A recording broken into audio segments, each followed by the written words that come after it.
अण्णासाहेब पाटील आर्थिक मागास विकास महामंडळाच्या कामकाजाबाबत लाभार्थ्यांना येणाऱ्या अडचणी आणि कर्ज प्रमाणपत्र मिळवताना होणाऱ्या कथित अडवणुकीविरोधात मराठा स्वराज्य संघटनेनं केलेल्या पाठपुराव्याला अखेर यश आले आहे. महामंडळाचे व्यवस्थापकीय संचालक देशमुख यांची तडकाफडकी बदली करण्याचा निर्णय शासनानं घेतला आहे. महामंडळाच्या कर्ज प्रक्रियेत लाभार्थ्यांना अडचणी येत असल्याच्या तक्रारी जिल्हाधिकारी सांगली तसेच पालकमंत्री चंद्रकांत दादा पाटील यांच्याकडे करण्यात आल्या होत्या.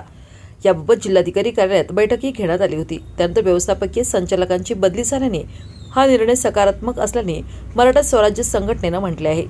महामंडळाच्या कारभारात चेअरमन आणि व्यवस्थापकीय संचालक यांच्यात समन्वयाचा अभाव असल्याचा आरोप संघटनेनं केला आहे. तसेच महामंडळातील खर्चाची सखोल चौकशी करून ऑडिट रिपोर्ट जाहीर करण्याची मागणीही संघटनेच्या माध्यमातून करण्यात आली होती. दरम्यान व्याज परतावा वेळेवर मिळत नसल्याने अनेक लाभार्थ्यांना आर्थिक अडचणींचा सामना करावा लागत असल्याचे संघटनेनं म्हटले आहे.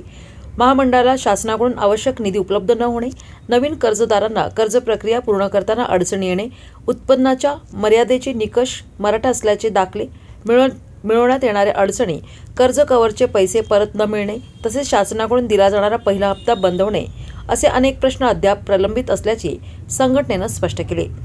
या सर्व प्रश्नांसाठी मराठा स्वराज्य संघटना यापुढेही सातत्याने पाठपुरावा करणार असून उपेक्षित युवकांना न्याय मिळवून देण्यासाठी संघटना त्यांच्या पाठीशी ठामपणे उभी राहील अशी ग्वाही संस्थापक अध्यक्ष महादेव साळुंखे यांनी दिली. महामंडळाचा कारभार सुरळीत आणि पारदर्शक पद्धतीनं चालावा यासाठी जिल्हाधिकारी सांगली यांच्यासोबत वेळोवेळी बैठका घेण्यात येतील. तसेच बँकांकडून लाभार्थ्यांना कर्ज देण्यास टाळाटाळ होत असल्यास त्यांचाही संघटनेच्या माध्यमातून पाठपुरावा केला जाईल असे साळुंखे यांनी सांगितले. या ॲडव्होकेट रणधीर कदम, भाऊसाहेब यादव, पंडित पाटील, सुधीर चव्हाण, सतीश जाधव, सतीश पाटील, डॉक्टर महेश भोसले, शरद पवार गव्हाण, प्रभाकर कुरपकर आदी उपस्थित होते.